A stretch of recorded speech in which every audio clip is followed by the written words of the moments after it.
Okay, I'm going to call the meeting to order of the Springfield Budget Committee. Could we please have a roll call? Councilor Weber. Here. Councilor Moe. Councilor Rodley. Here. Councilor Blackwell. Here. Councilor Doyle. Here. Councilor Visionary. Here, thank you. Jason Miller. Here. Devin Marche Duncan. Here. Darlene Rice. Here. Ruth Lanaz. Here. Arthur Iyer. Here. Paul Felder. Here. Chair, we have a quorum. In case people weren't here last week, I'll read the instructions. As we begin our meeting tonight, I would like to ask members of the audience who are joining us online to please keep yourself on mute until you're called to provide public testimony. There is one time this evening designated for public testimony and will be listed as business from the audience on the agenda. If you are attending in person, please complete the request to speak card located near the entrance of the library meeting room and give them to staff. If you're joining us online with a tablet, smartphone, or computer and wish to speak during the time, please use the raised hand option to be called upon to provide comment when the designated time is announced. And this is the order of public testimony. Anyone who is in person in City Hall, anyone with a raised hand, virtual hand, anyone who has submitted email in advance, and anyone who has submitted written comment via mail in advance. So we want to do the questions and discussion on the budget. So do you want me to call? Yeah, maybe just explain the process we're going to follow. Okay. So this is the question and discussion on the budget, and each department will, I guess, give us a little summary, and then you'll have an opportunity to bring in your questions to them. We actually won't have summaries. We have the pre-recorded videos, right. But we can bring up each department one by one for any questions that folks have. Right. So the first one is the city manager's office. Do we have any questions regarding the city manager's budget? And I'll just say, unfortunately, Nancy is under the weather this evening, and so I'm filling in for her. Oh, come on, let's team up with some questions.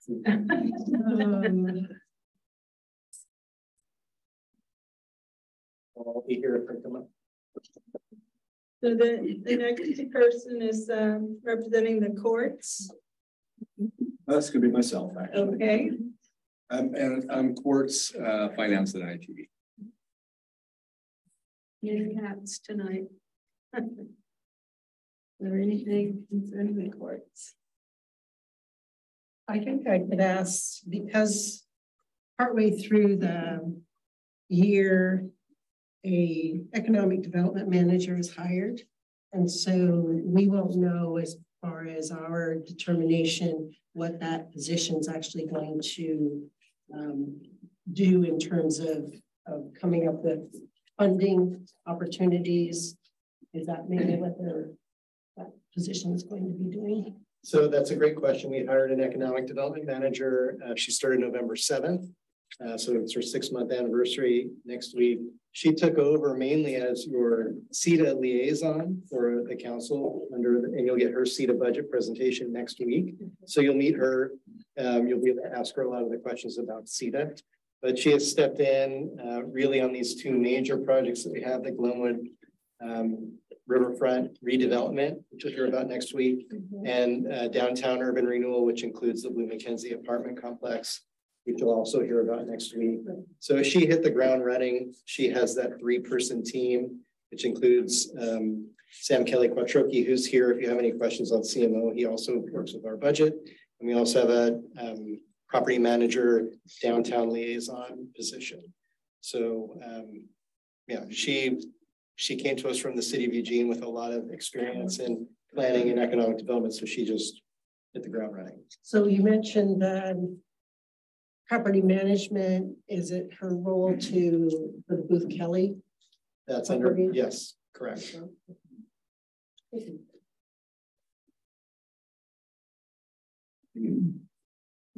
So that was with the city manager's office. So is there anything with the courts? How about the finance department?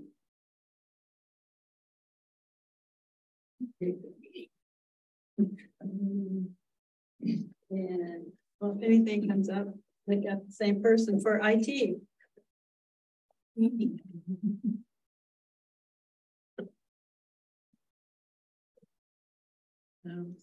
I'm hearing any. Okay. Nathan needs to have a question. Like I didn't say enough last week. So with kind of the winding down of the pandemic, and you've had a lot of people working remotely, and now they don't, or maybe they do part-time, I don't know, and I don't necessarily care, but what I'm curious about is how is that impacting IT in terms of any changes to what you see for staffing needs going forward, and technology? Yeah, I mean, it's definitely changing the IT landscape. As far as staffing needs, additional staffing needs, that we don't have any at this time. Coming into this role, I did some restructuring, which created some capacity. And so I think it's really kind of helped with that component. As far as the remote work goes, we're in a hybrid environment for folks that are able to work remotely. We have telework agreements, and then it's basically set by the department what type of telework hybrid arrangements available to that work group. I think if they're working remotely, we have two different means that I think folks access the network. One is through NetMotion, which is as if you're sitting and connected to the network, so it has to be with the city device. The other is through LogMeIn, which essentially is just a screen scrape, and where you can use your own devices. We don't support personal devices, but if they do have a state device, we'll be supporting that. I think it's just resulted in just more device accounts to support. Okay.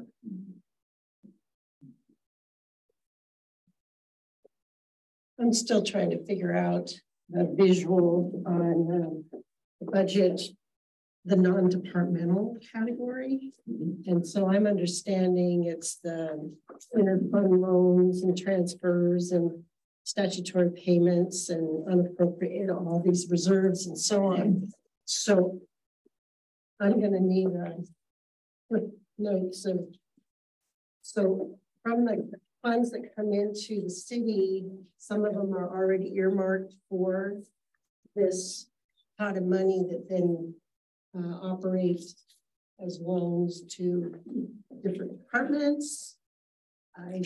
This is a new term for me, and I don't know what. Department funds, since it's 44% of it. Essentially, that is spread across all funds.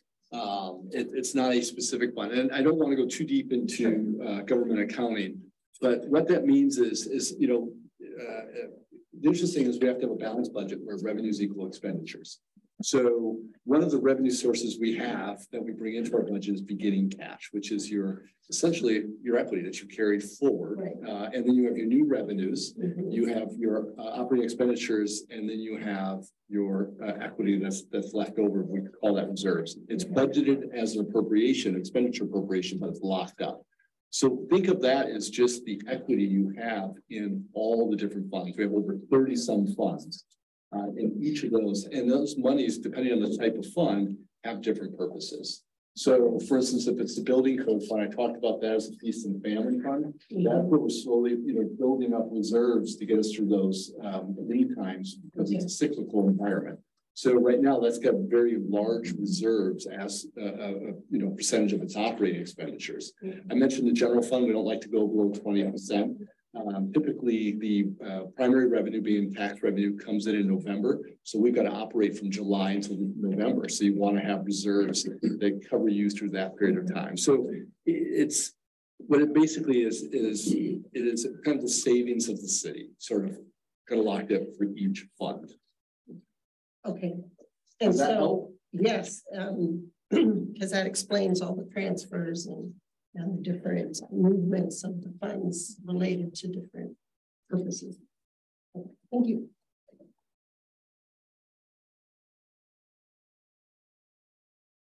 Yes. Go back to art, put your IT hat on.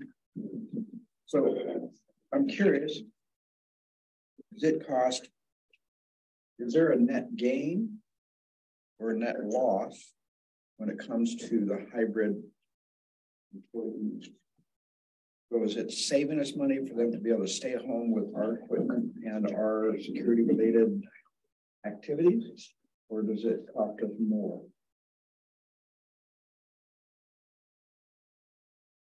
Well, initially, it cost more because there's a lot of equipment that needed to be purchased, but we had to do that in our response to the pandemic. So, but once it was, purchased and the infrastructure was all in place, maintain it isn't a lot more expensive or work. And at this point, it's not so much for cost savings, but just, I think, more from retention and benefit. just benefits. Yeah. So it does cost us more. When you say it doesn't cost much more, you can buy it, it does cost us more. Well, I want to be careful because I haven't gone to the trouble of figuring it out. I want to do that. It would be interesting because it's an expense.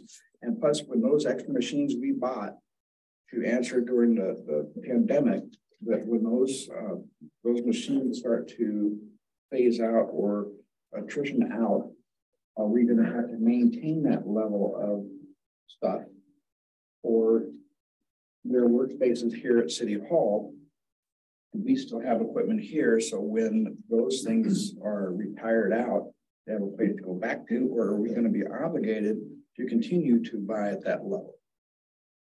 Well, so as far as equipment goes, let's take myself a laptop. I have just a single laptop, and if I work remotely, I carry it home with me. I already had a laptop prior to the pandemic, so it wasn't an added cost. We have been, as an organization, transitioning towards, while laptops are more expensive than desktops, they also provide a lot of flexibility, even if we were in a total in-office environment in terms of accessing files from meeting rooms and other spaces. So that was already a direction we were going. So it would be an interesting exercise to think about in ways that it has cost us more. A way that it could potentially cost us less is there's a lot of, I think, underutilized space here at City Hall now. We have people still holding on to the same real estate if they're only here one day a week. So if we were to kind of move to sort of kind of like a hotelier type model where you have 5 remote employees each spend one day a week in the office, they could share a space and we could potentially consolidate departments and free up space for other purposes. In the past, I believe we've leased space to other organizations. That isn't something we've done in a long while, but it's something we've thought about and talked about as a potential revenue generator moving forward. I was just thinking about as far as the library wants to expand or is going to expand, even where we're sitting. And so if we have less requirements for workspace, then perhaps in the future, those expansion needs instead of a new building would go into different parts of this existing building. Thanks. That's it. It's kind of in the finance side of things. Recent stuff in the news on the debt ceiling talks include the a possible line item saying any unspent ARPA funds go back to the federal government's treasury.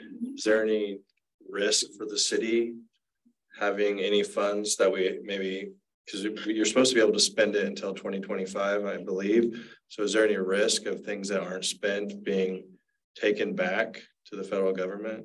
So my understanding right now, at least, is the odds of that happening are pretty remote, but it is something that we've talked about. I think the way it's structured is anything that's not obligated. I think we would just move to obligate everything real fast if we thought that was happening.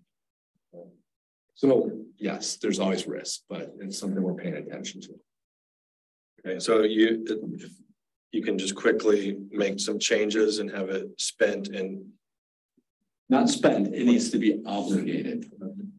So one way you can obligate something is just by appropriating it in your budget.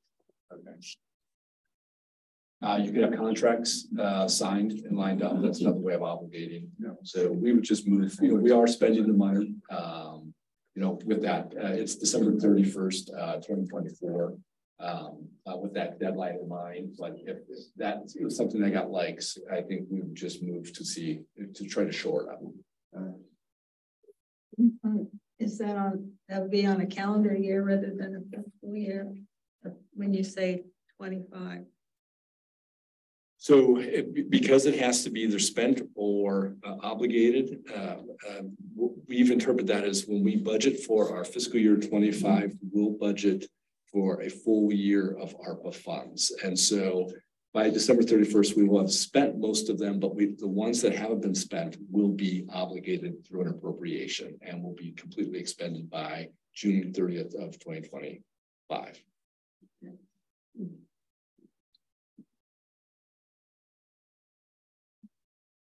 Just to add a little bit onto that, just so for folks. I remember when we were talking about allocating the money, we had that conversation because a lot of us have been around for a while and we were like, we need to spend the money, we need to say where the money is going to go in case something happens. And so I think for me, when I think about that, it's any funds that, and we've had some where we allocated them and then they were unable to be used and they're going to come back to us. So those are the ones where we'll have, I think, we'll want to be like, okay, how do we reallocate those as quickly as possible? What we did in the initial conversations, we're like, okay, we got to figure this out, which was, we're not used to having money. So it was, where are we going to put this money that's going to be for one-time projects or for things that are going to help us move forward, knowing that anything could change and they could say, give us that money back. So.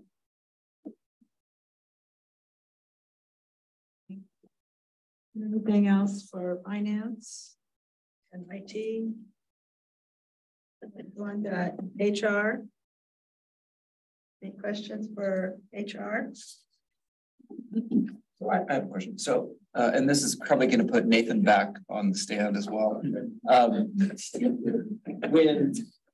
How many, in your presentation, you talked about all the open positions that the city currently has. Now you're budgeting as if you're going to fill those positions, right? But you have a savings because those positions are open, right? I think Dave probably could expand on that a little bit better than I can. But I wouldn't necessarily go with savings because when those individuals separate, most of the time they have an unfunded liability, which is accrued leaves, vacation leaves that we have to pay out. So it's not uncommon for us to have to hold on filling a position for some period of time, just until they have the dollars in the budget to recoup the spend that was already there. So I wouldn't necessarily assume that, but they do budget as if the position is filled. And those hours are, and those dollars are really allocated towards those labor expenses that we have to compensate. And we do have other units, police and fire, where backfill is a requirement. And so what you tend to see is why that's down, you have an increase in your overtime to cover the shifts that are. Additionally, let's take police, for instance, too, is once you do staff up, the individual has to go to the academy and then essentially, I think, is placed with another officer, knowing they call it an internship or for the chief. But there's a period of time before they're out fully productive as a solo. And so there's an additional cost when we are fully staffed up as well. So a lot of times that catches us later. Yeah, fire has a huge equipment expense that goes with firefighters. And so, yeah.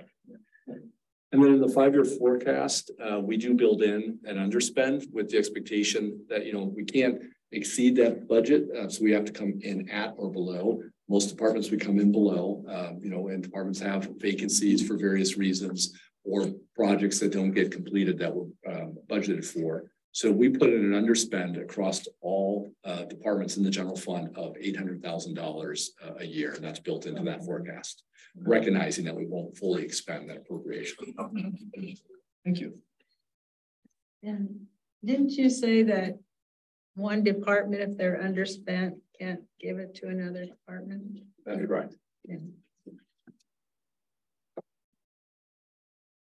Oh, yes. In the HR write-up, it indicated that 11.2% of the employees are people of color, I believe, and that compares to 20.1% for the population. I'm wondering if is the 20.1% for the working age population or total population, or? So it's based off of the census data. So in order to get a more accurate picture, there's another data that you dig further into the EEOC on what they call applicant availability, so the percentage of applicants. So my more detailed report outlines where we're underrepresented in core positions. Public safety is one of those areas. Our management leaderships are the other core, and some of our professional areas. Okay, so you have looked into that more deeply. Yes, and this isn't, I think sometimes there may be strength in numbers, but I think the underrepresentation is fairly common in government. And when I compare ourselves to the city of Eugene, our data points are pretty similar to Eugene. And so I think what we're seeing and what we're trying to experience is as looking at our underserved populations and recognizing that government employment is a good option for them. And when you have a heavy load of what I call generational kinds of positions, firefighters and police officers, trying to get those individuals to see that as an opportunity is becoming really critical in our really difficult staffing challenges that we're facing. Does the city in any way use contracted workers? We don't use contracted, no. We have contracted out work that we do, but we don't, when I think about contracts, I think about temporary services. We do have contractors that we employ from time to time, but we don't use contracted labor. Okay. So when you say that you're underrepresented in an ethnic group or whatever, is that based on the population of Springfield's breakdown? It is. Yeah, it's and I look at it both in the population of the city of Springfield, Willamette Valley as a whole, and then I also look at the EEO demographic for the position classification in the category, as well as the number of applicants that we receive from underrepresented people that self-report on that. And so we've made significant progress, and we're seeing a greater interest in working for us, which is really exciting. Really, this last year was the first year that we actually hired at a percentage rate that reflects our community, which was really exciting for us because we're seeing individuals that hadn't thought about working for us before, exploring those opportunities to that. And so for us to align from just a data person, and I'm somewhat of a data person, statistically to see that the average applicant, diversity of applicants that applied is reflecting our hiring decisions, tells me that our leadership and our growth as far as how we interview and select has changed dramatically. And through that, we've experienced some really wonderful talent that have come to our organization who didn't have what I would call traditional backgrounds or experience in those particular areas. And so one of our greatest areas that we've seen some of the greatest successes really is in our ops group, which has an apprenticeship program. And we'll tell you right now that they're heavy with a lot of apprentices right now because they had a significant number of retirees that have left that group. So it's a very young group, but they've got a really excellent group of young individuals, young in that field of individuals that are really exploring and wanting to work in that group, which is really exciting for that team. Any other questions for HR? Okay. Thank you. Appreciate it. Thank you. Moving on to legal. Mary Bridget's going to join us remotely. If you have any questions. Can she say hello if she's there? Let me just, I can unmute Mary Bridget here. Okay.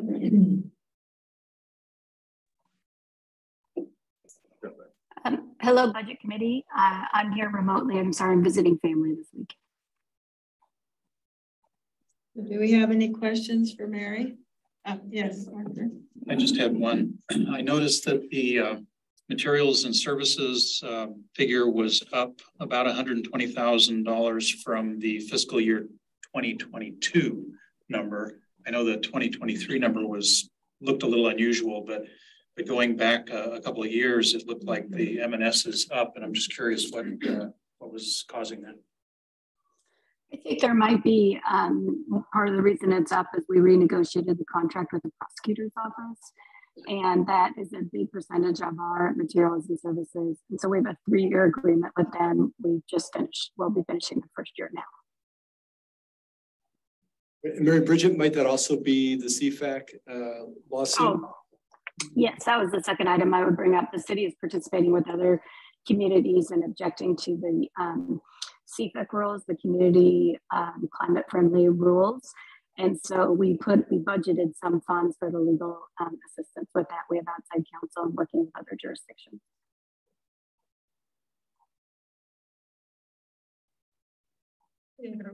Do we have any other questions for legal? Yeah, do we envision that lawsuit's going to pursuing that position against that CPAC? CPAC. Are we pursuing that for multiple years to where this cost is going to continue? Anticipate for the, oh, go ahead, I'm sorry. Well, that was just Victoria. I would anticipate for the next budget year that there'll be some legal costs for CPAC. They're doing pleadings right now. So in terms of legal costs specifically, I think there'll be some for the next budget year. For other costs to the organization, CPAC goes through, that'll be another department.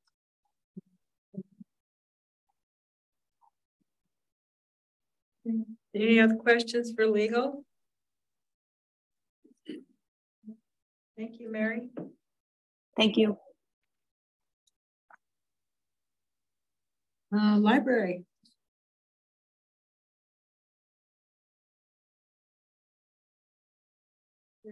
Yeah. Library. Waiting to see if there were any questions.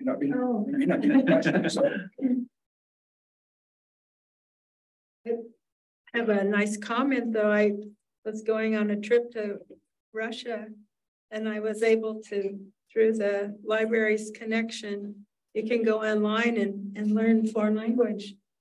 And it doesn't have to be a book. That's a great database, the Mango languages. I'm glad you used it. Yeah, I did. It was great. And I even copied down the writing. So when I got to the airport, I could read Moscow in Russian.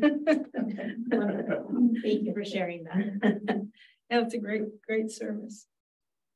Are there any questions for the library? Thank you. How about public works? Yep, operations. You separating public works and planning? Or yes, we have it. The three areas. Or four, I guess. Ops, community development, environmental, and then capital programs. Yes, and Joe's. Mr. Conlon? Hello. How are you? I'm good. Good. Yeah, thank you. A few comments and a question is, first of all, your department continues to impress me with the hard work you guys do every day, thanklessly, and just you're like worker bees. So I appreciate your department a ton. I think Ben's doing a great job as well, so he's mentored well.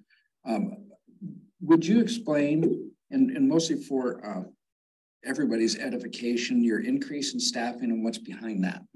The proposed increase? Yes, sir. So if you think over the last 15 years, can I back up just a second? Because we don't get an opportunity to be in front of the budget committee that often. And I'd like to introduce a couple of people that are up and comers and really have made, significant, just allowed us to make some really headway with changes in our efficiencies and dedication to services. So Tanya Kling, I'd like her to stand up first if she would. So Tanya is a manager over our fleet management and our administrative staff, and she oversees the regional fuel facility, which is a consortium of 4 partners. And that being Springfield School District, Milam Lane, and Rainbow Water District. And with that, she also coordinates our division's budget. And it's a pretty healthy budget. with 73 staff, and just have so much respect for her work, along with the other people that are here. But Tanya is one of the newer staff members, so I appreciate the time to be able to recognize her. And with that, if you go back 15, even 20 years ago and think about stormwater, and this is primarily what we're asking for, the proposed FDE be added. There's only 0.5 in the wastewater. During 15 years ago in the transition, most wastewater or most stormwater was underground. The surface water would quickly go into catch basins on roadways and et cetera, and you immediately wouldn't see it. It wouldn't be treated, it wouldn't filter. And so the changes that have occurred through development codes and that have challenged us as we've taken on so many amenities of water quality facilities is sort of a targeted name for it. That includes channels and ditches and bioswales and other facilities like. So over that period of time, we've gained at least it says 140 in our presentation, but I think it's near 160 bioswales, and those are primarily, you see them in residentials, and some of them have quite large acreage even. Like for instance, in Marcola Meadows, just that alone is going to challenge our staff to maintain it in a way that, ensures that we're efficient and that they function in a way that we won't see flooding in that. And so that challenge alone, to give you an idea, preparation for the World Games last summer. If you think about the roundabouts in Glenwood Boulevard, it took I should turn around and ask Ben, how many staff members worked on that for what period of time? I probably had to equate it to about 500 labor hours with contractual services in our group as well. Yeah, so it was labor hours and contractual service. So, and that's a small, composite of, what we have in front of us in terms of responsibilities and how that's changing. And you'll hear somewhat in some of Matt's presentations is more stringent, more restrictive expectations with our stormwater MS4 and MPDS permits. And so it's really a matter of,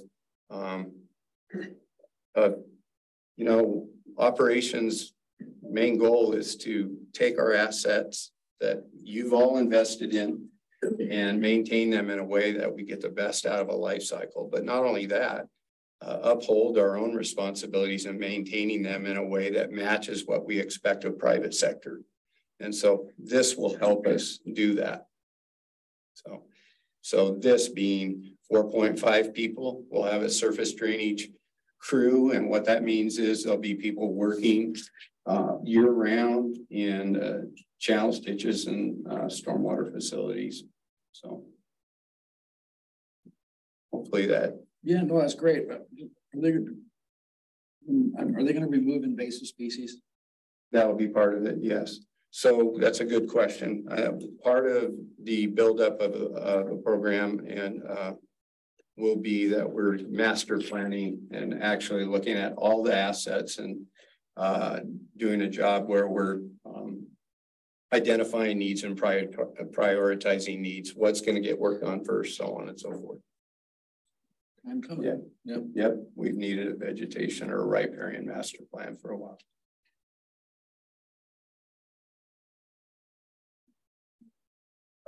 Question about crack and slurry seal. Yeah. Is that done is it cost effective in a long term? Is it kind of a short term fix that's maybe more costly in the long term, or is it more cost effective? That's a great question. So it's probably the most cost-effective treatment method that we can do, especially in residential streets, on residential streets. And the reason is you're intercepting water that, intrudes into the base and starts to erode, and you see rattling that happens on the street. And so more or less reconditions the street for approximately 7 years, and it has a low cost per square yard versus doing more invasive or more costly repairs like overlays. How long would the overlay last compared to the Clark's? Well, it depends on the road or class type. A residential, if you were to overlay a residential, if you think about a new residential, you expect 20 to 30 years. And by doing treatments that we used to do up until about 15 years ago. So we had to kick that to the curb a little bit. And I think Nathan and Nancy spoke to it last week about compromising over some of the funds that are insufficient for us to be able to do preventive maintenance. So we're in a little bit more of a reactive mode right now. So how long? 7 to 10 years for a slurry seal, ideally about 7. And is it roughly half to a third of the cost of? I'd say maybe, well, give you an idea, it's $2 a square yard. And I'm going to turn to Jeff Pascal and find out what paving is costing us right now per square. Off the top of my head, I don't know, probably 25. Yeah.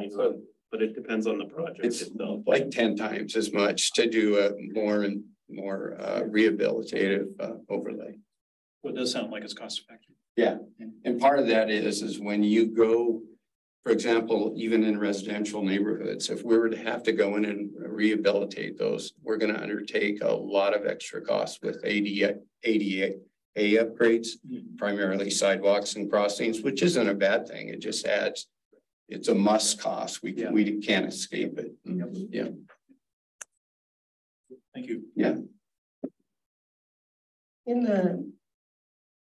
Did I hear correctly that one of the things that does the wear and tear on the roads in residential areas especially is the garbage trucks?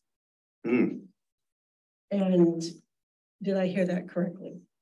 And if that's the case, by comparison, how much heavier is garbage truck these days than 10, 15 years ago?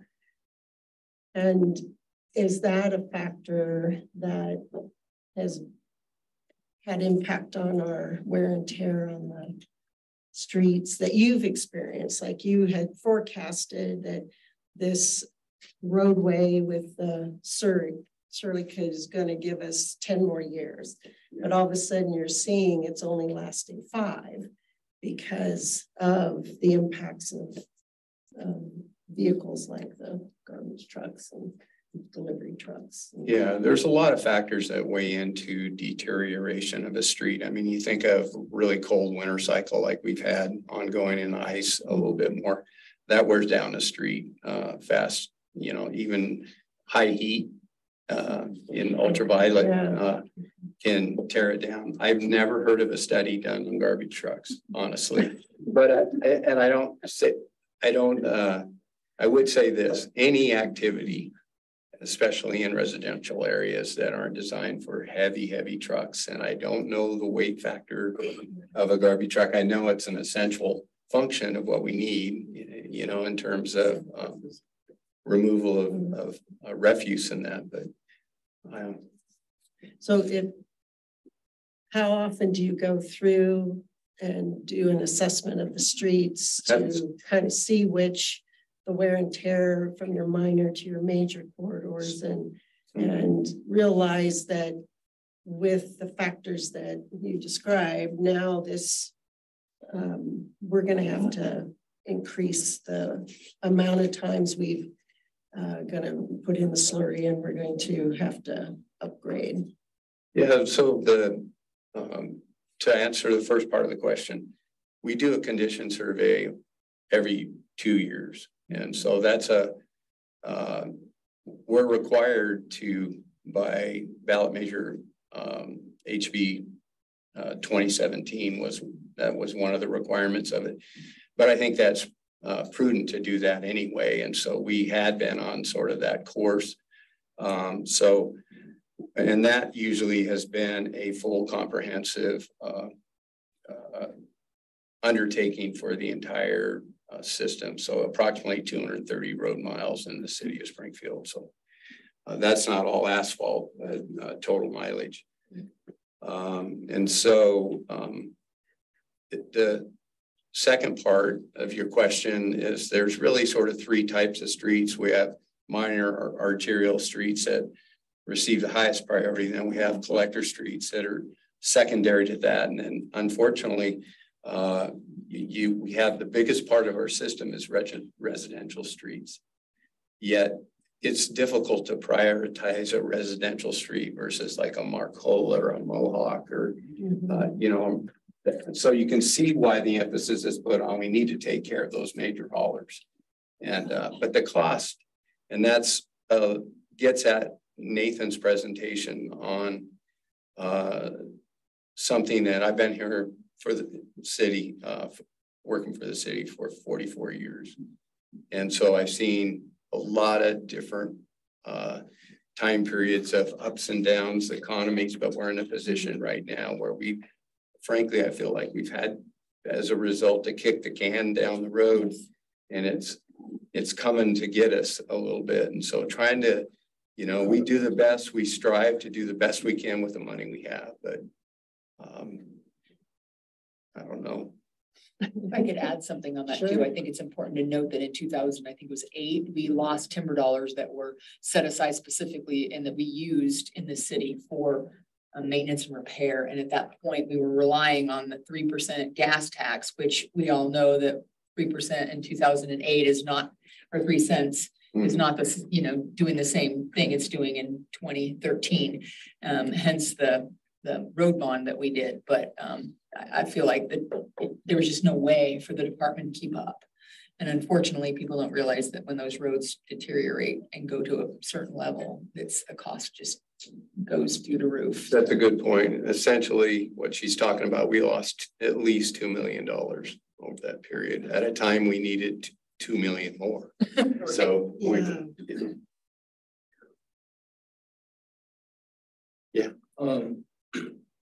does your department do any kind of value engineering? Requirement in Springfield, or? I feel like we do it every day. And it's, being as frugal as we can, value engineering in just about all of the asset areas.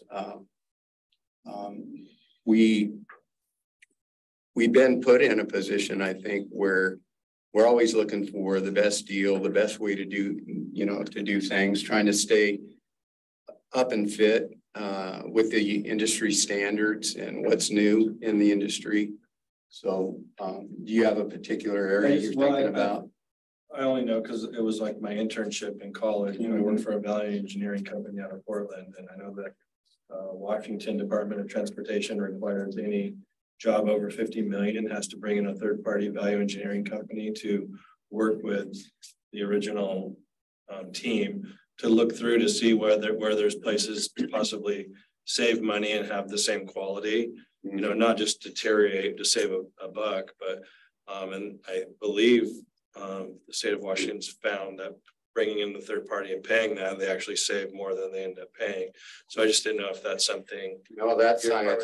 I like sometimes paying more. You end up getting more, too. It's not always paying less gets you more. Right. So I would say it's not something that we have paid close attention to, on the holistically in what we do, but that's one of the reasons I was talking about the incredible management staff that I have, because we're constantly looking for the most efficient way, what's most cost effective for the community and the citizens. So I appreciate the question. Third party. What's that? You never tried it before?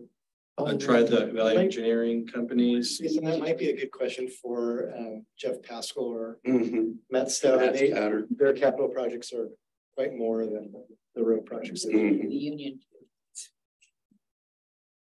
I appreciate the question, though. It'll be a good discussion topic in our operations management team tomorrow.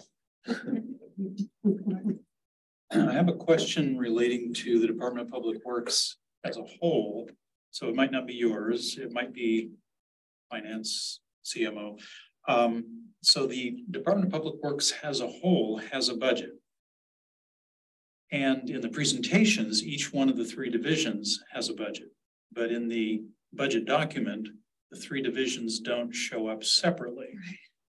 So I'm wondering, first of all, the department doesn't have a single director. Is that correct? That's correct. So I oversee the department, but we have three division directors. Okay. And they manage their budgets and their departments. And it's a strategic move that the city made to merge planning and engineering together. And then after several years, we came to this working structure, which is we have these three awesome division directors. They're part of the executive team. They run these departments, and then I offer guidance when I can, but I mean, they're doing all that work. And so budgetarily, is the limitation on spending shared by all of them? Can funds essentially shift from one to another because it's still within that umbrella of DPW? Yeah, I can answer that.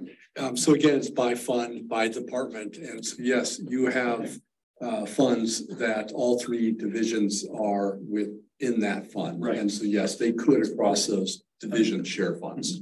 Okay. And that doesn't take a special motion by the council. That's something that can be done internally. Yes. Okay. Just curious. I think an example of how we work together this year when we're asking for operations to have, you know, a 5 FTE ad, there are other needs across the other two divisions that we're weighing, you know, where can we get the most out of them, you know, the reserves and revenues that we have. Are there any other questions? Thank you. We'll move on to the community development.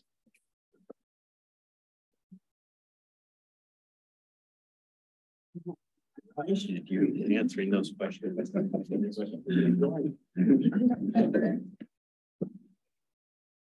Thank you. Have any questions? I do. Sure. Victoria. Thank you. Hey, how's it going? Thank you. So I have some questions about some of the fees and on the revenue side in comparison to the budget.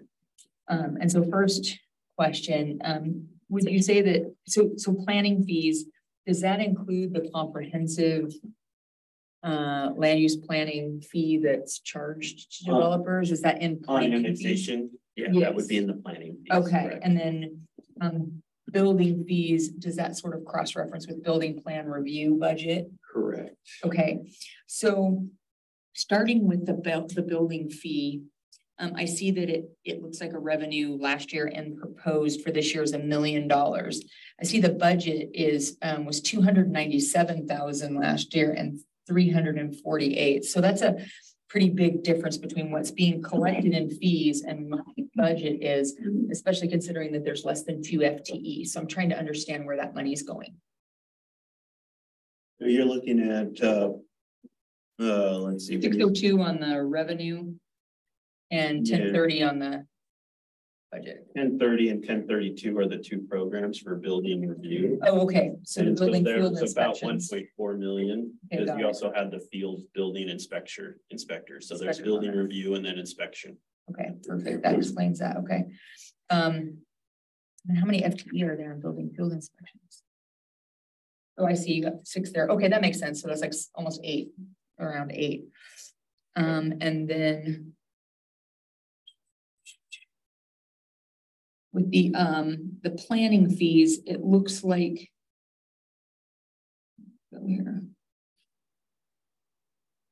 they're balancing out about the same, but I show, which is around a little over $500,000, about 600,000 on both of those, but it only has 3 FTE. So what else is that going? 3 FTE in comprehensive land use planning. So that's just the comprehensive land use planning. You also have to look at the development review program, which is 1039. So they're the ones who are processing the planning applications. Okay.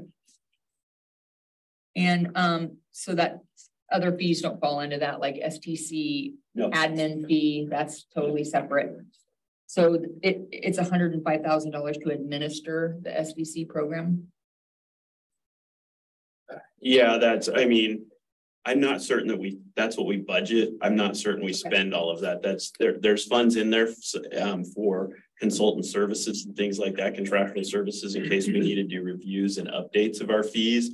In like the FTE, so take my city engineer position, there was a very, very small amount of SDC administration in there for just review and administration of the program as a whole, but there are other costs in there, but we don't spend those on an annual basis. Okay. And then the revenue 425,605 technology fee, that's a $200,000 revenue. Can you please explain to me what that fee is and what it goes towards in terms of the FTEs or the budget? So it doesn't go towards, well, I think we do have an FTE right now that we are utilizing for that. That position isn't filled, but we moved some of that funding to another position. That position is managing our development center. Basically, when we went online, we developed a lot of online tools for folks to be able to submit applications electronically, and working on a lot of the tools through Acela, which is our application intake software that's through the state. And so right now, what we're utilizing that fee for is really, as I put out in the video, is a customer service. We'll look at that as how do we improve the customer service experience for those and speed up processing of applications. So one thing we're looking at, as I mentioned, is the kiosk. How can folks, so our physical counters open 4 days a week, but we still do have folks who come in and at times want to access things. So we're putting in a kiosk so they can actually submit print and schedule inspections right through the kiosk. Even if the front counter is not open, they can also get information. We're also developing other tools to where there's dashboards where people can log in and they can see where the status of their permit is, where is it sitting, and how do they access that, or who do they need to call so they can check on that status. So we're also looking at, we just implemented a new piece of software through Acela that now, instead of what would happen is a building plan would come in and the building plan reviewer would, so that plan then goes around to planning, engineering to make sure everything meets codes. Well, the building plan reviewer would have to collect all of those comments and then distill those down and send those out, and that takes time. We implemented a piece of software just recently, just went through the training. So this was one of the fee costs, that now all of the comments go into one piece of software so that it's all comprehensive. People can review it at the same time, and then one person doesn't have to try and collect all of those comments and send them out. So it's all an effort to improve efficiencies and speed up time on reviews. Cool. Yeah, it's always good to be able to do that, isn't it?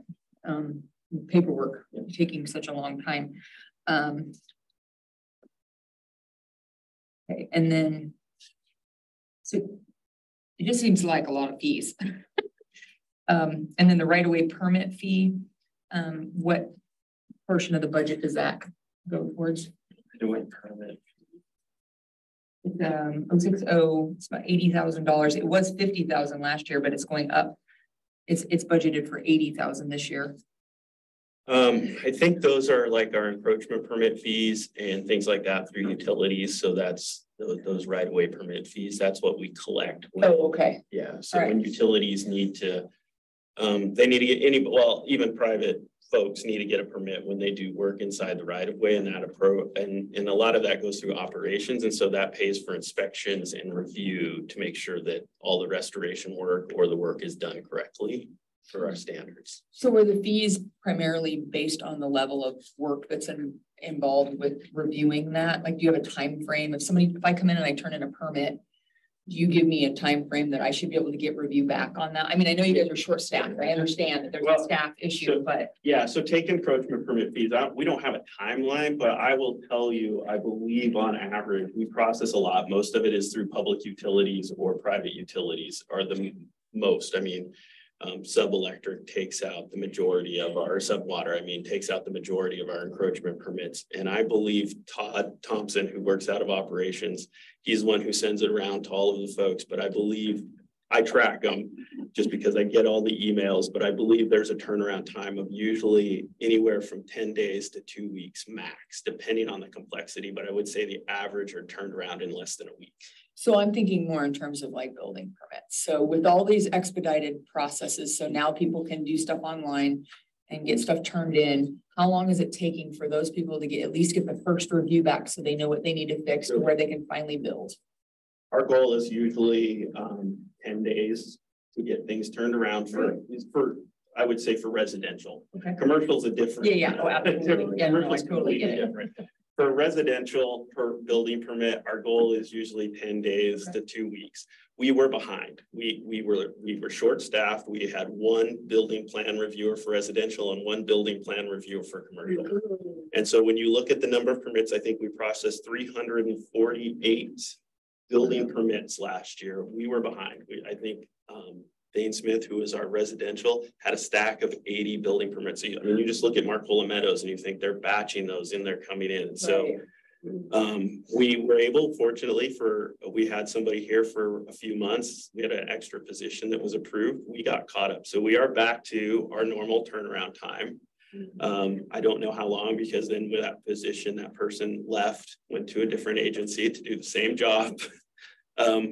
So we're trying to stay caught up, but of course it's all based on staff. The one thing with the electronic and the ease of submitting things is it makes it easier for folks to turn in things so we can get inundated very quickly with the same amount of staff. Yeah.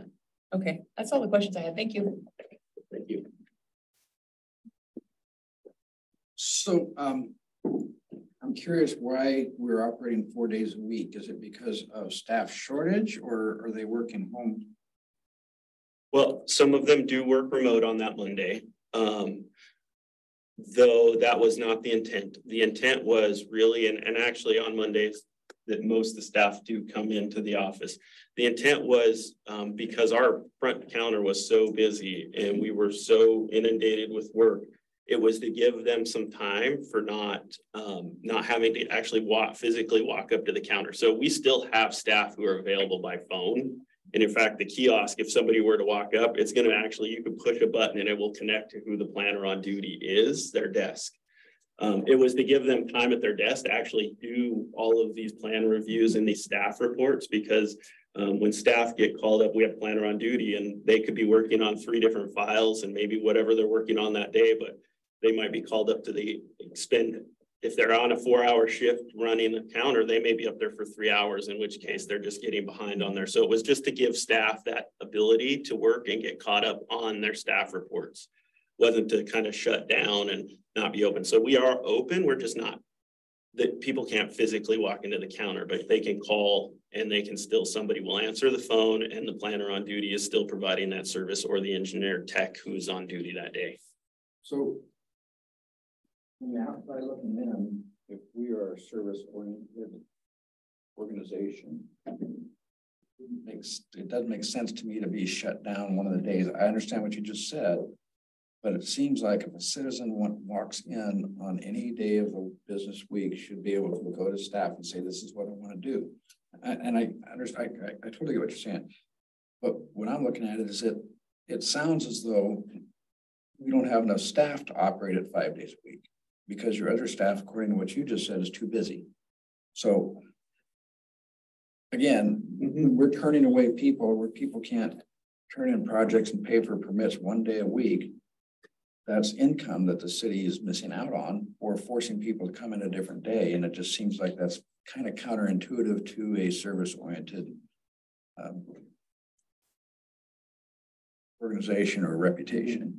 And I think that's one idea with doing the kiosk, because they can pay right through the kiosk, even if they were to come in, and it connects to the planner on duty. I hear what you're saying, and I kind of get that. You walk by, the doors closed, dark, it looks like we're not open. And not like our signs big and bold says, call this number. I mean, I help a lot. I walk out the door and there's people standing there and I'm answering questions and helping them out. The other thing we have done to combat that, if somebody needs to come in and submit an application or whatever, we do allow for appointments. So call somebody's there. And I hear what you're saying, and you're correct. And part of it is because of staffing levels in the amount of work that folks have. In order to be able to process the applications that we have submitted that people have paid for, where they have expectations on timelines, we do have to give staff that ability to get that work done, as well as be able to field questions and answer questions, because our staff that staff the front counter don't just go up and answer questions and take applications in. They're doing the staff report and the review as well. And I get that. That's still generating business for the city, and it still generates dollars for the city. And the quicker we can help somebody and then to get a shovel in the ground, the quicker they get on the tax rolls, basically speaking. So I mean, as far as I personally would like to see that work towards 5 days a week. And so where are we at with the technology? I guess first, can I go back and just give you a little perspective on me? So 75% of our applications come in through the internet now, through electronic means. So only 25% are actually coming in physically over the counter, which is kind of an interesting statistic, and it keeps shrinking. The more people find our online tools, the more they're using our online tools. But to answer your question, I kind of prompting a little more information about directly what you mean by how are we doing, or what are we doing with the technology fee? Well, what's the balance and what's been budgeted and how to spend it, in going back to why it was created in the first place, which I know why. And I want to know what it's being spent on and what kind of balance we're talking about. We're still collecting it. And so I want to know if it's been for the benefit of the developers.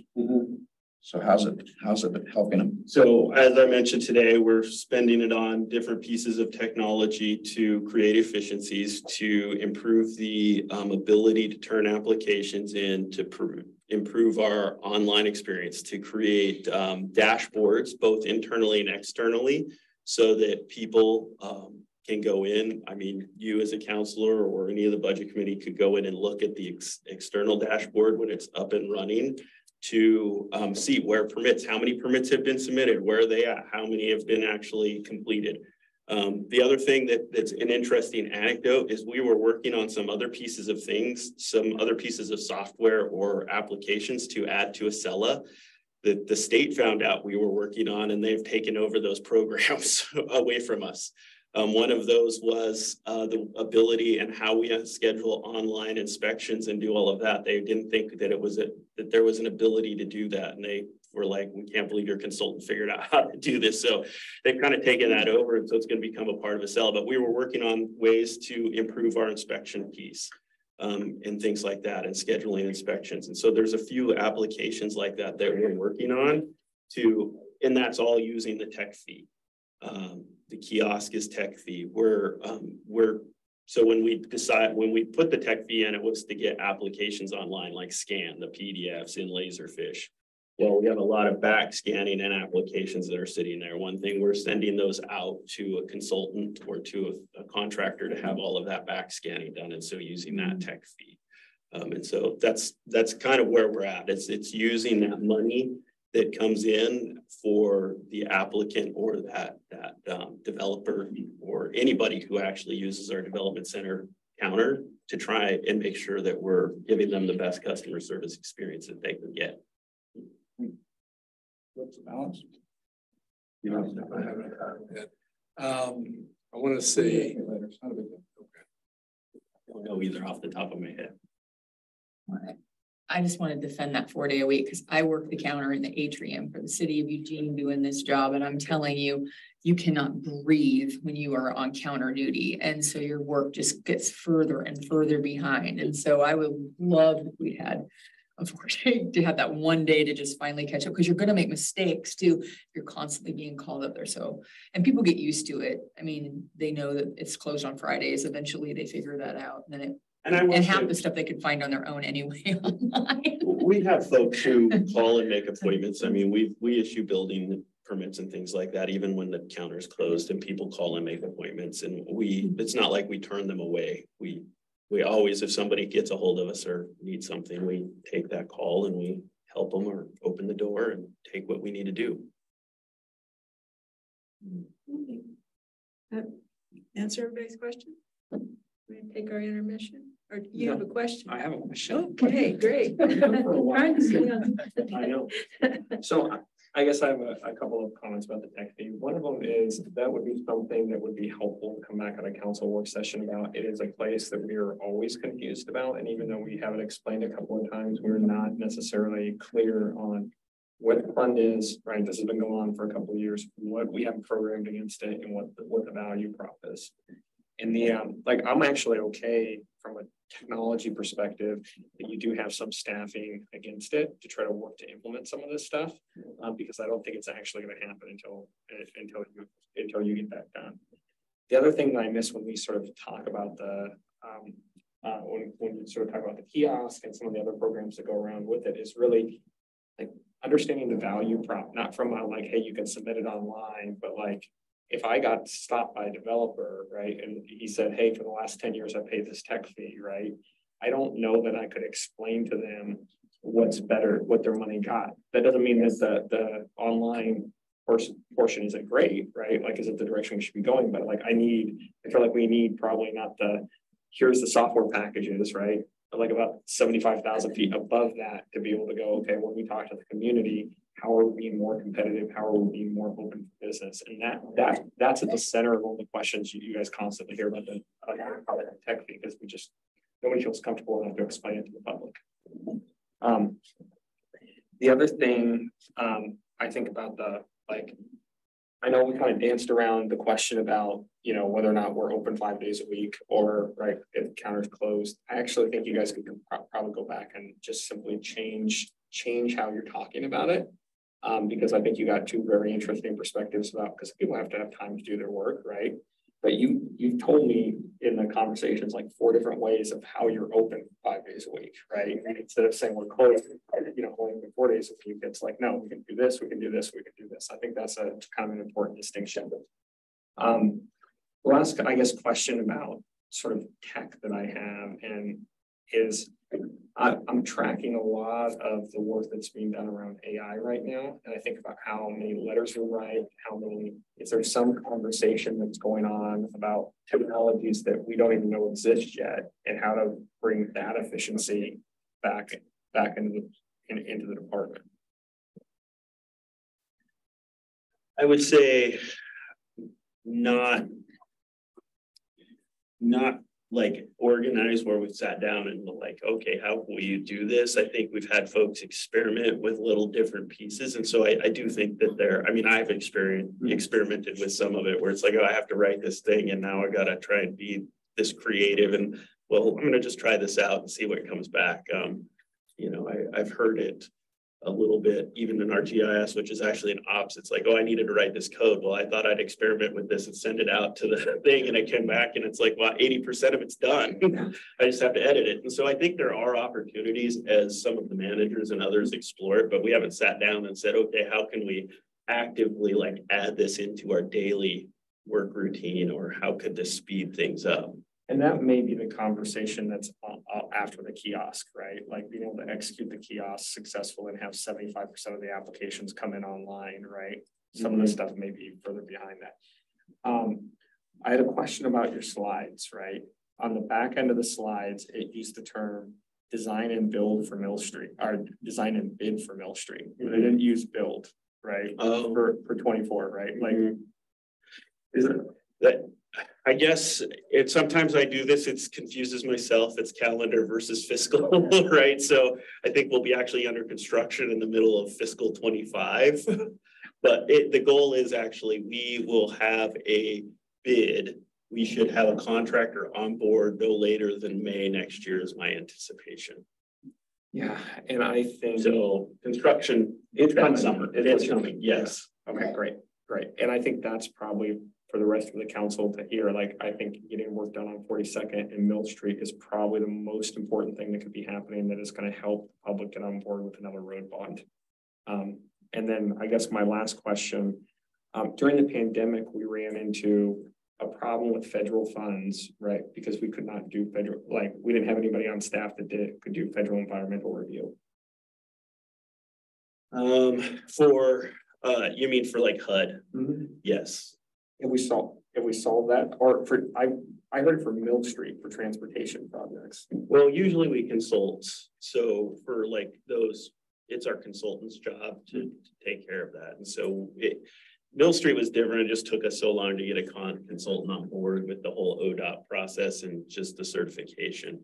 On the HUD piece, we're still a little lean and we're behind on a lot of our housing funds and expending those. And just some of that is, even though it's a federal contract, every federal agency seems to have their own contracting process. And in my view, HUD's is probably the most onerous, even over FHWA. So just some of the rules they have in there. And so it just takes longer and it's a lot more effort. And yeah, we probably don't have the staff expertise or enough staff to have been efficiently getting those dollars out there.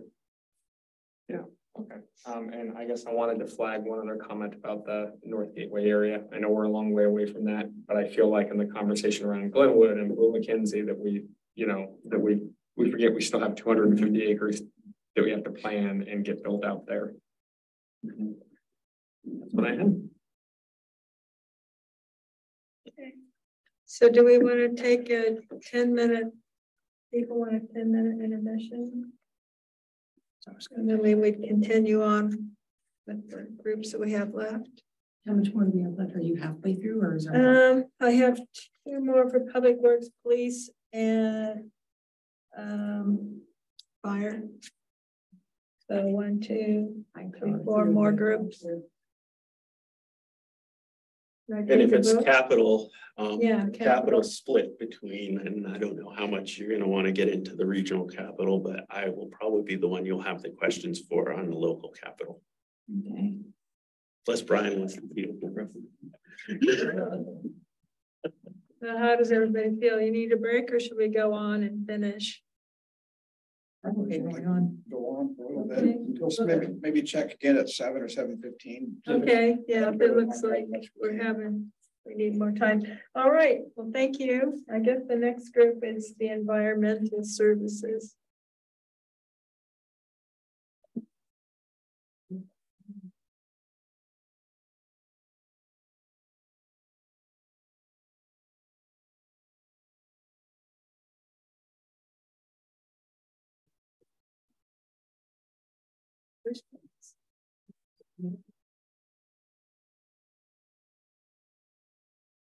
So in your presentation, you mentioned that you made $1 million on methane sales, and I was curious how long you think that will last, and not supply, but it's a fossil fuel.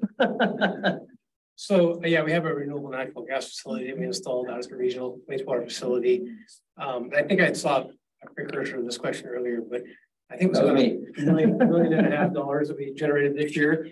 So as long as we're producing that gas, it's renewable. It'll go through natural, as long as they're a viable entity, which I think they will be in the foreseeable future. We have a contract with them whereby they're obligated to take our gas, but we're not obligated to provide it to them after a 3-year period. So it's basically it's as long as we produce it, unless something better comes along. That said, there's 3 different attributes associated with that gas. There's the brown gas sales, and then there's 2 environmental renewable credits that are generated with sale of that gas, and that fluctuates based on a number of factors. And so that'll impact the amount of revenue we receive on an annual basis. But our project payback is about around 8 years, what we're projecting right now. And then after that, it'll be a stable revenue source for us.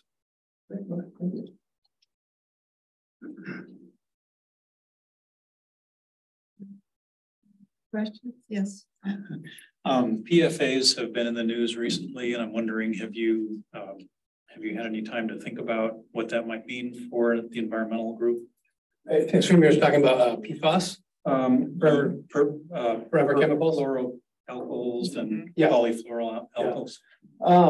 Yes, we're aware of that. There's regulations that are being established. They're in the process of establishing those right now. In the state of Oregon, there haven't been any that have come down through the environmental permitting. If they, we're tracking that, we're tracking it nationally, and we're tracking it regionally. Other states have started to implement standards and permits. If that should happen in Oregon, there's been proposals proposed legislation that we've been tracking and commenting on. We've sampled at the plant for PFAS. We show we get hits of PFAS because it's in everything. And so we're aware of it. I think our numbers are fairly low. You know, the primary source of PFAS coming to us is from the landfill leachate that comes into the system. But we're aware of it, and if it, you know, as legislation develops and regulations occur, we'll be providing testimony and comment, and then ultimately needing to implement if we get standards set.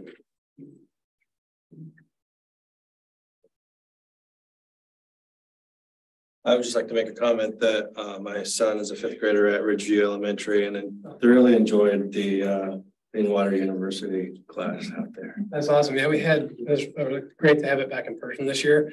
Due to the pandemic, we had to do a virtual online curriculum, but we had 500 or 600 people out there this year, and it's always fun to for over 2 days to get folks out there and just have them go through that process. Yeah, it's totally important for kids to be learning about what the city does at a young age, and also just learning about the trades, and that's a good opportunity in life, possibly in the future. Definitely, and where things go and how they're handled. Yeah.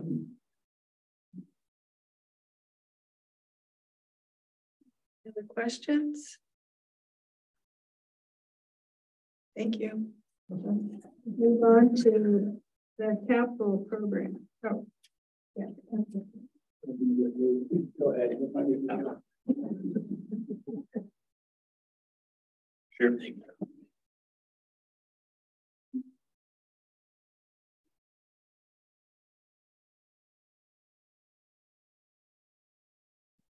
Hello again. Any questions about capital programs? Are there any new funding sources on the horizon that are potential for the projects that are waiting to be started?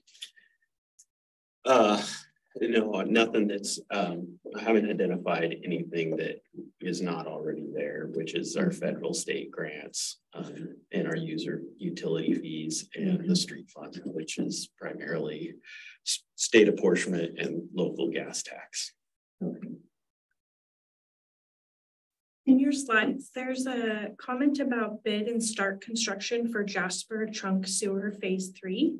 I'm guessing that's just getting city sewer out there. Is there any plans? Because there are certain parts of Springfield that don't have city sewer. Are we going back and looking at that, or? So we actually we have 2 projects or one big project, but 3 different areas under construction right now. So if you look at the capital improvement program itself, we have a program in there called neighborhood. I'm trying to remember it off the top of my head, but it's basically local sewer. That's what it's, local sewer extension. And so targeting those areas where we do have, really it's targeting areas where we do have houses that are annexed, but don't currently have sewer. And so yeah, we're going in and installing those sewers. So we have a couple areas right now that we're working in, and they're off of Jasper Road. They're South 37th Street and South 38th Street, where there's several homes. And this started because we are actually experiencing through our development review, we get a lot of, I would say on average right now, we're seeing about 8 septic failures a year where folks are close enough, which is by state law, 300 feet within an accessible sewer, and they have to connect.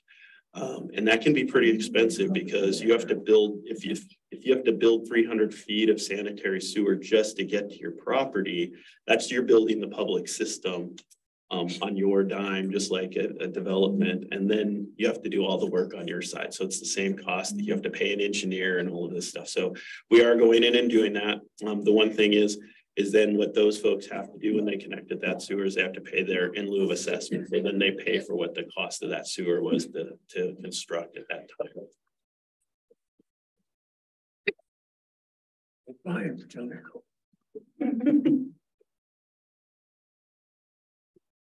Any other questions?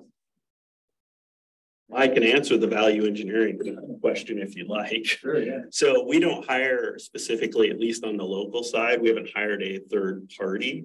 Usually if it's a consultant driven, we're always working with our consultants to look at the most cost effective way, depending on the type of project. It could be equipment. We're not always looking for the Cadillac of equipment. We're looking for things that there's a lot of factors that go into it, longevity, cost, you know, and what we have physically actually need versus what we think. But we're always looking at ways to save dollars or do things more efficiently. And so sometimes if we hire a consultant, we're always pushing them to look at things and be creative. But sometimes it's balancing that with new technologies, because sometimes new technologies look great on the surface until they've been in place for a while. And then you find out you've got to replace something sooner than you had thought. Have you heard of that concept before, though, the value engineering? I haven't looked at the WashDOT, what they've been doing, but I do know that there are times where there have been projects where they've hired somebody to come in and kind of go through their plans and everything else to find if there's efficiencies or where they might be able to save dollars. Right. I mean, I went to college up at George Fox, and so my internship was in Portland.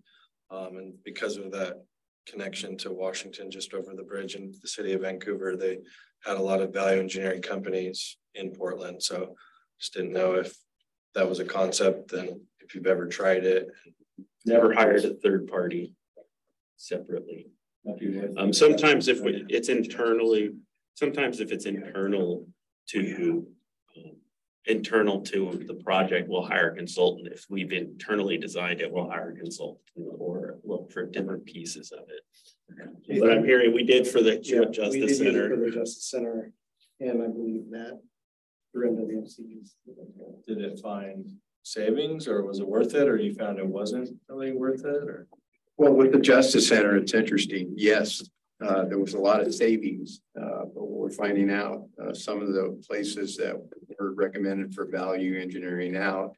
For instance, we went with a different roof system, and so we're using ARPA money right now to handle some of that. We have some little, what I would call early life cycle failures on some of the boiler systems that are really critical.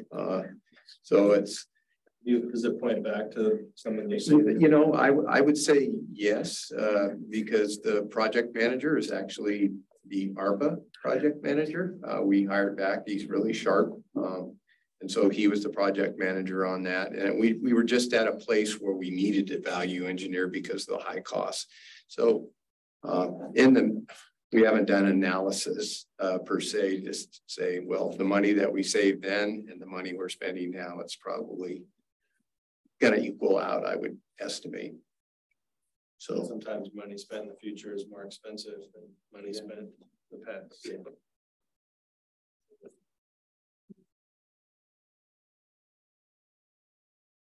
Questions? Move on to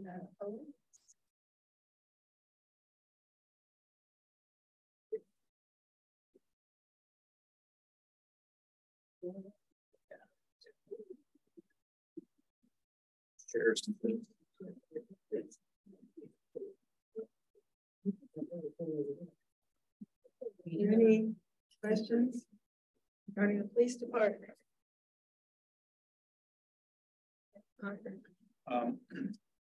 The Springfield Police Association contract is expiring this coming June 30th, as I understand it. Correct. Does the budget for fiscal year 24 include any provision for an increase? Is that already kind of baked in somehow? I'm gonna have to defer to the HR director, Hertz, to discuss that. We are currently in collective bargaining right now. Actually, that'd probably be my answer. Is that gonna be you? Yes, we do. I mean, I'm not gonna divulge it. But, yeah, I was thinking that. We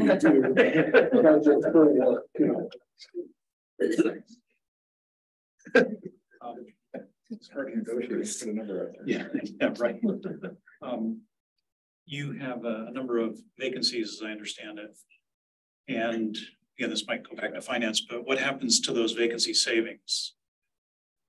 That is largely what covers the overtime expense, because while we have vacancies, we still are required to put out a certain number of police officers every single day to provide that service. well, I need this many, but I only have this many. So when these ones are working the extra hours to fill in this gap, we have to pay them overtime. And that overtime is more expensive than straight time, right? Yes, it is. Yeah. And then the other question I had was, Measure 114 may not be going anywhere, but there is a bill in the Oregon legislature, Senate Bill 348, that I understand tries to get around the legal constraints of Measure 114. It's currently in Senate Ways and Means with no hearing scheduled, but are you kind of tracking that? Yes, we are. And we've actually got a rough, we had the team pull together a rough estimate of what it would take for FTE equipment expense if it were to pass as written right now. And so we're prepared with that number. And I believe we're far ahead of where a lot of other agencies are in preparing for that eventuality.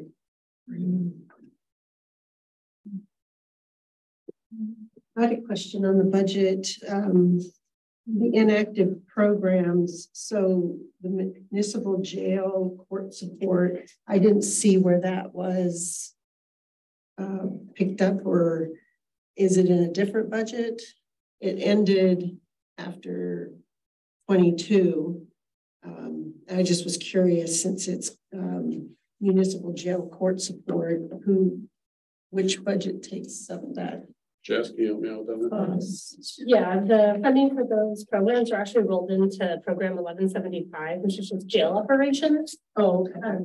And honestly, is because we didn't do a lot of the data from those more granular programs, so we rolled it all to one. Okay. Just good to know the jail still being supported. Good question.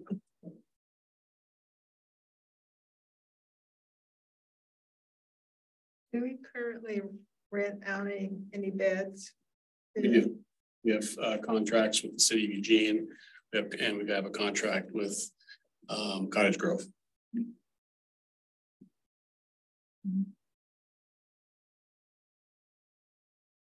Questions for the police department? Folks. Stuff is fire.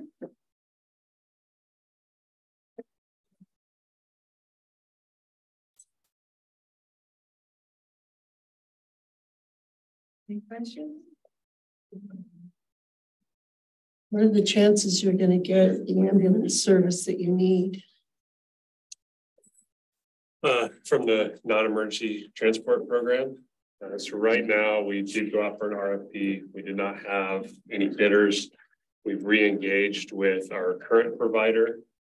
So they've had some change in business in the Portland metro area to see if they have an interest in sticking around. And so we continue to work the opportunity to keep that work with a private contractor. That being said, we've set up kind of contingency, both staffing and budgetary authority at the city of Eugene to assume that work for our whole response area. Because they're mainly the ones who do the transports from like a care facility to a hospital. Correct. Arthur, did you have a question? Yeah, I do. I guess my question is, back in, current fiscal year, you had some revenues indicated from licenses, permits, and fees and intergovernmental, and there's nothing budgeted for the next fiscal year. Where did it go? I mean, that's to say, why nothing for the next year? Thing on date on those fee changes. It's on page 86 of the. This is in the ambulance fund.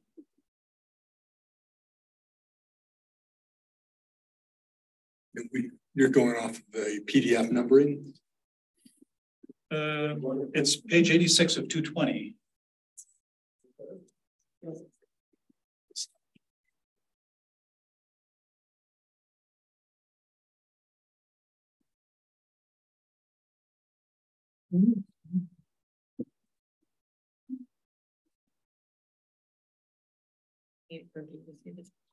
Neil, are you getting to it faster? So Arthur, is it in the actual FY24 budget document itself, or are you looking at the stoplight, the budget document? This is the actual budget document, the 220 page. FY24 proposed budget document. Right. On the PDF. It's small dollars. I mean, there are certain items where we don't budget for, but we typically receive revenues, but we count on those. If it's a small dollar amount, that's more likely to happen. I see it at that high level. I'm digging a little deeper to see what the actual account level detail says.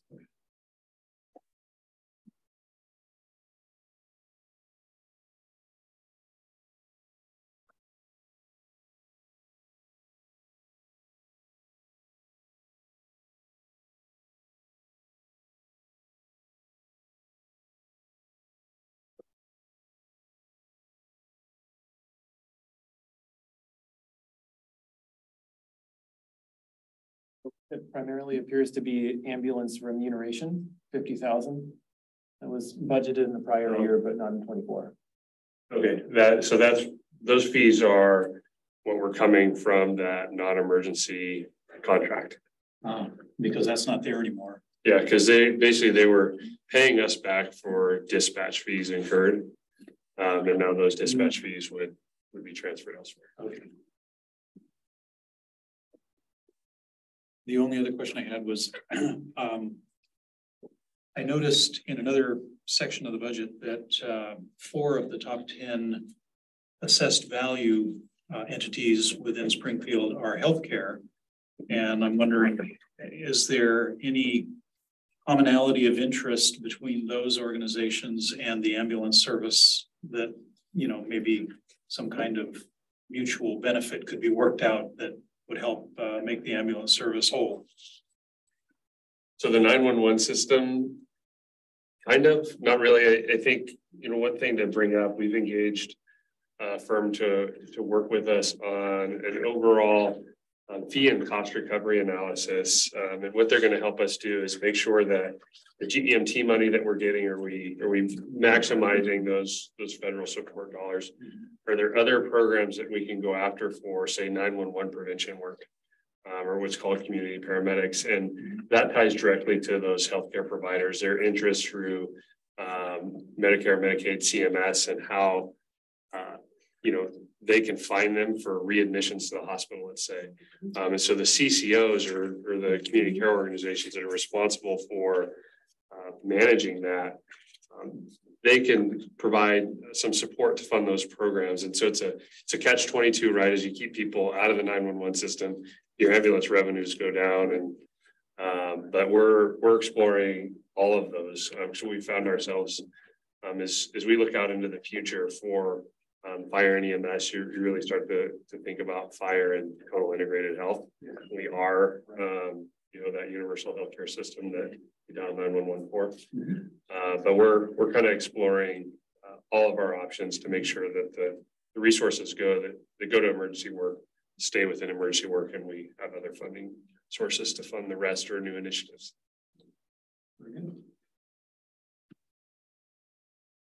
That's good to hear, because in my business, we saw that there was people who were used to, if the ambulance took them to the hospital, the ambulance was a ride home.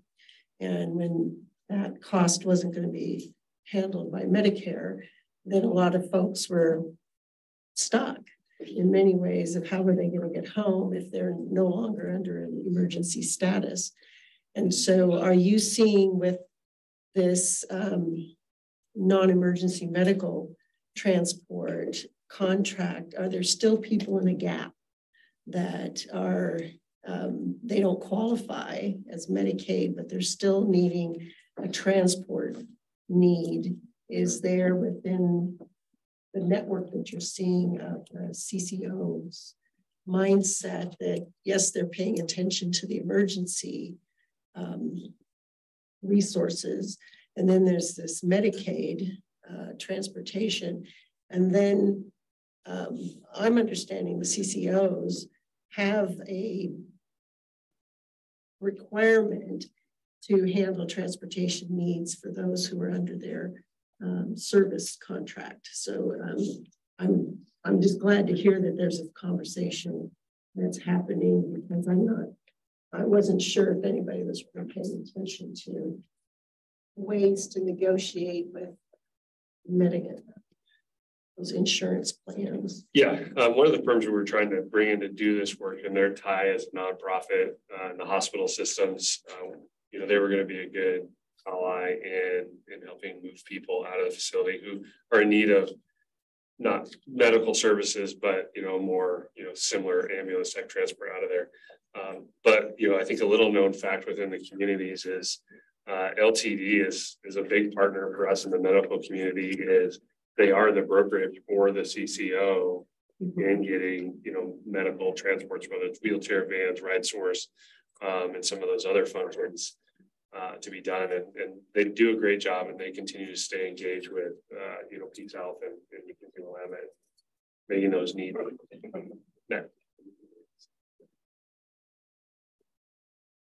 So I had just a couple of questions. In the slides you referred to the inflation related to ambulance cost, right? And I know that we haven't had the final fee conversation in council. What's the size of the ambulance fee increase that's actually in this budget? Because I don't think we've talked about it yet. And so we are increasing the ambulance fees, I believe 6.8%. So we're following that curve that Medicare, Medicaid put out this year. As far as total value in Springfield, just under 300,000, I believe is what John's estimates were. So, and maybe this is so is the budget itself doing that, or are we having a separate fee conversation, approval coming back in front of council? Because I don't think we approved any fee increases.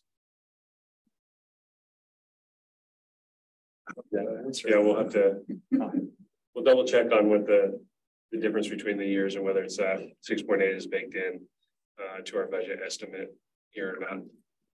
I know it is in the other city that we're working in, but you work in another city? Yeah.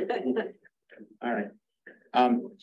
Second question, really, like ambulance, you know, the ambulance fund is probably one of the 3 or 4 big risks the city from a financial perspective in the years out. I know that we're having, I don't know, I guess reimagining conversations. Is that something where we're going to see the work product in the next fiscal year, or is that something that's going to just take a little bit more time to develop?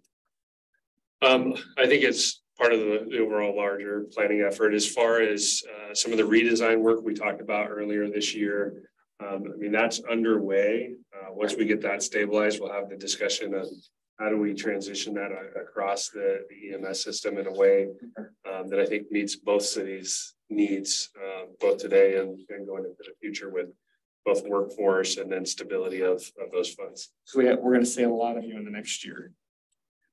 Okay, so and I think the third, I guess the third sort of broader question that I have is CCOs keeps coming up, right? Like, you know, as a potential partner. Do we, like, I ask this on the human services side, sometimes I don't ask it a lot on your side. Is there a clear understanding from like the city's perspective, what the role and responsibility of the CCOs are? Those contracts are like 1,000 pages long, right? And there may be other places that we can tap into them because they have a big state contract to provide all these services.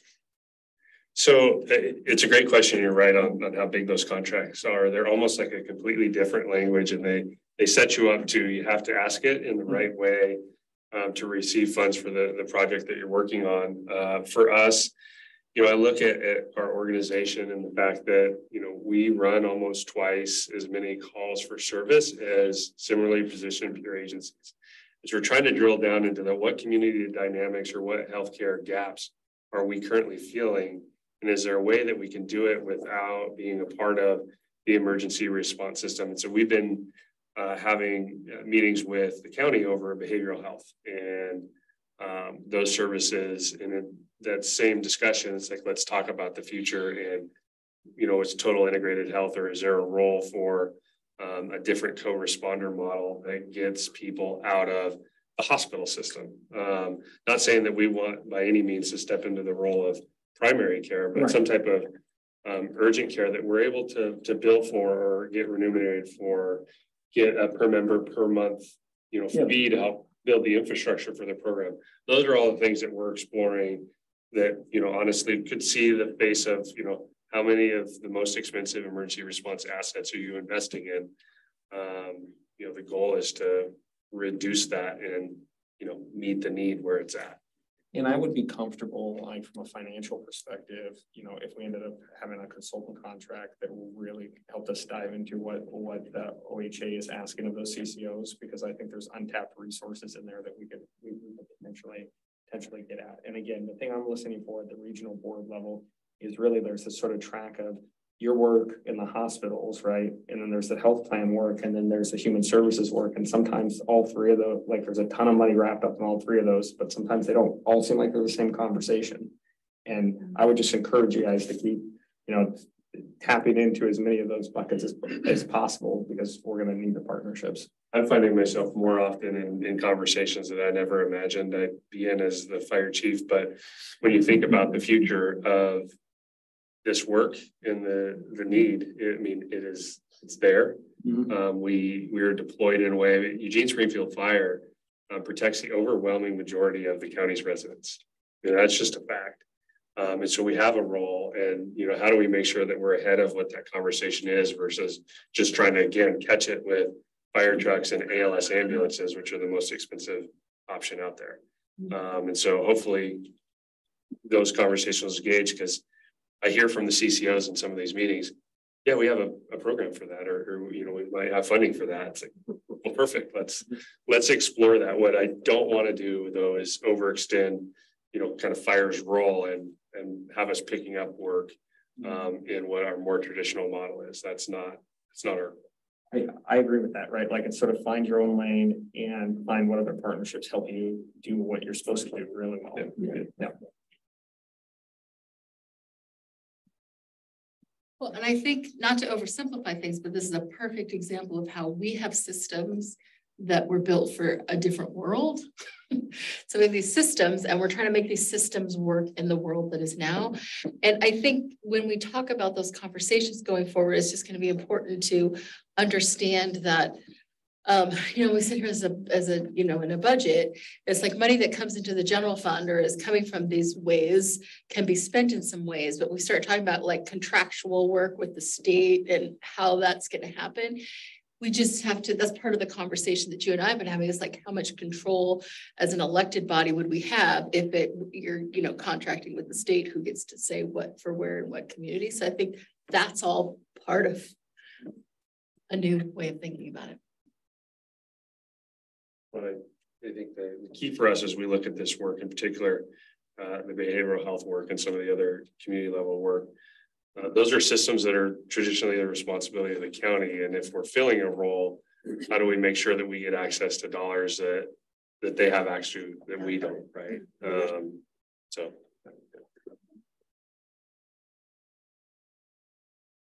Can you explain on line items 1091 community risk reduction or 1105 community outreach, kind of what those entail and what the difference is? So community outreach is programs where, you know, we're engaging, we're providing, you know, fire safety education, things like that. Community risk reduction programs are things like defensible space evaluation, mitigation, other prevention type programs where we're directly engaging with the end user or customer in preventing that risk. Smoke detector programs, those are one of our biggest community risk reduction programs, where we'll go out and blitz a high risk neighborhood and help install those smoke detectors. And, you know, we often leverage community grant funds, you know, from say Walmart or Jerry's or other local businesses that help us do that work. So then under community risk reduction, what's your feeling on the Thurston Hills, and have we done good work up there to make sure that we're reducing that risk? Because I know during the McKenzie fires, I live in that area, there was a lot of fear by the residents up there. And so just in those years afterwards, are we putting enough money towards risk reduction in that neighborhood?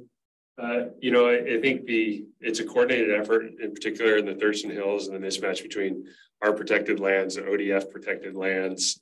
This last year, we leveraged funds in our work with the Northwest Youth Corps up in that area, with both individual property owners and then ODF, both in land clearing and kind of training and preparation.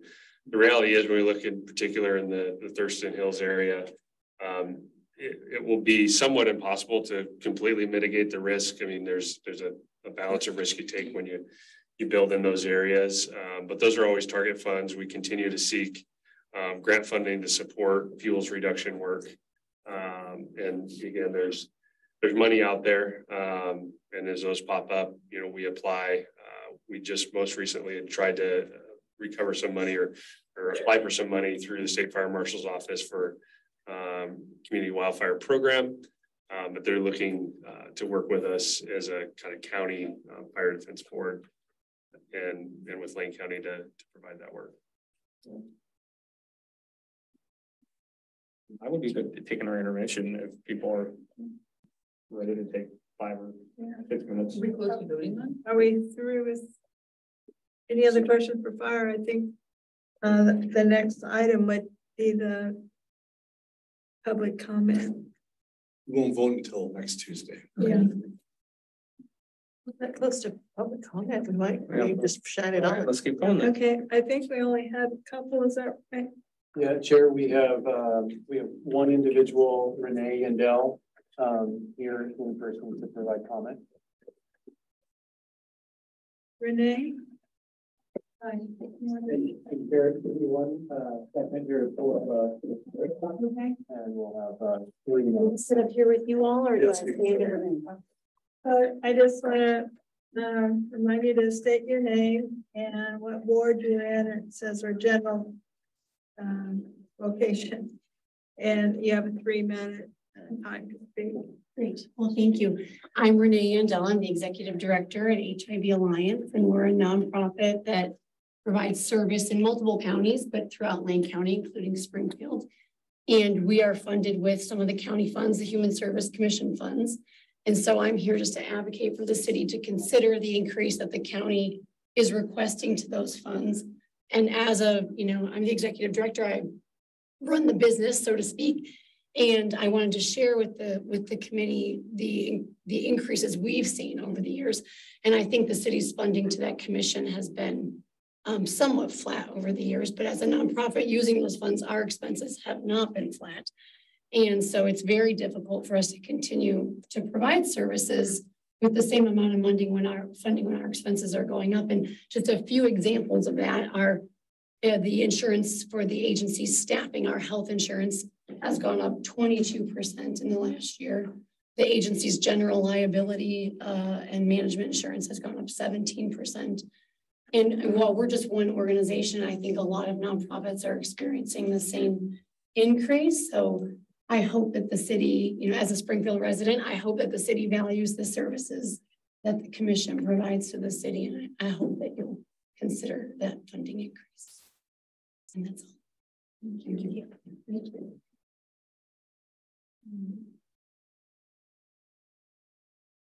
Chair, we have Zoom attendees here next. So let me pull up the participant list. Okay. And it looks like we have one hand raised here. And just give me 1 second as I reset this this time clock here.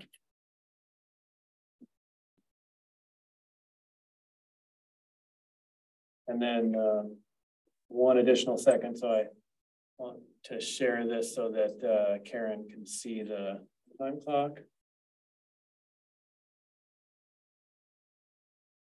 And Karen, you should be able to unmute on your end. Great. Yes. Can you hear me? Yeah. Perfect. Good evening, everyone. My name is Karen Sachs, and I'm the Director of Policy, Advocacy, and Strategic Relationships at Dev Northwest.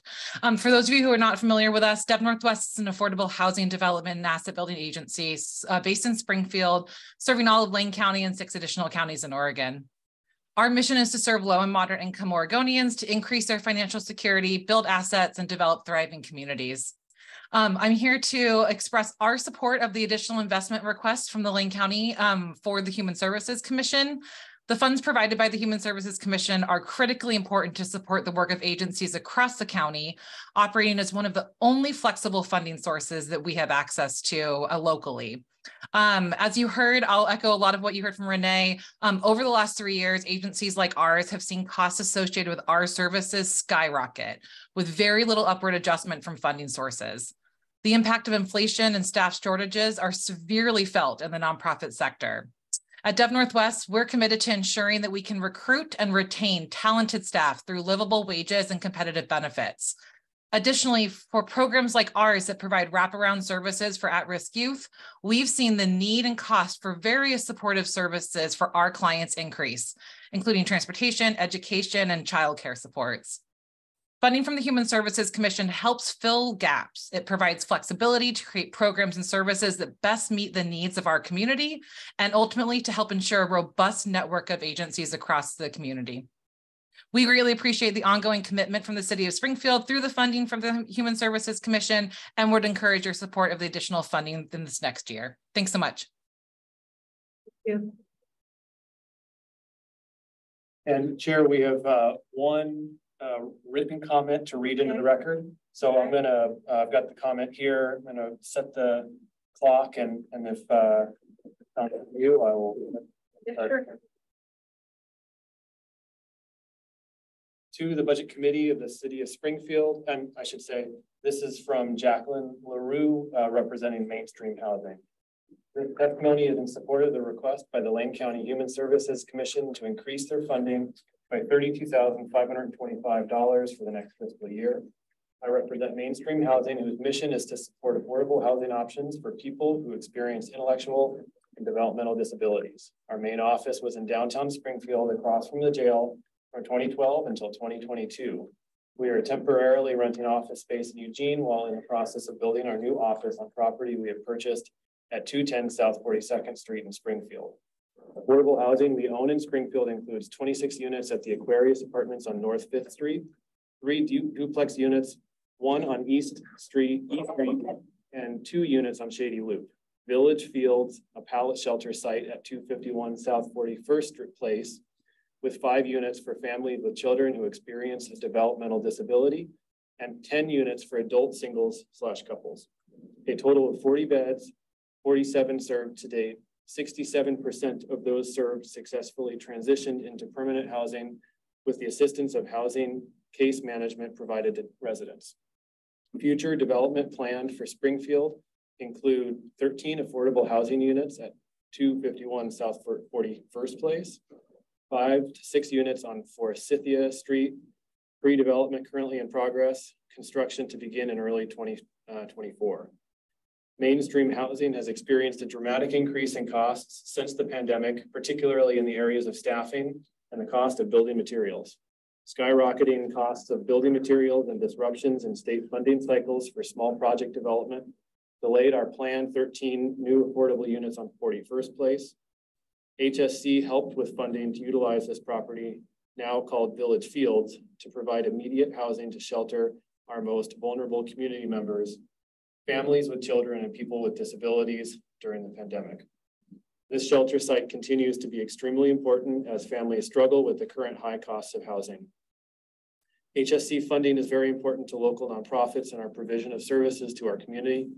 Rising costs and increased demand for services due to the current housing crisis are the result in a widening gap in the amount of funding we receive to support those services.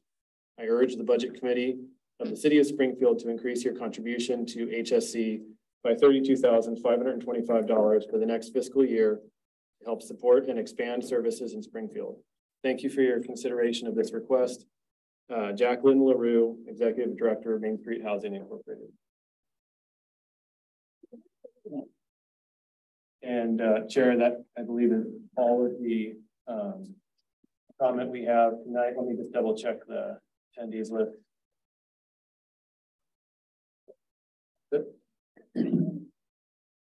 So if there's no other business, I adjourn the meeting. See you next week.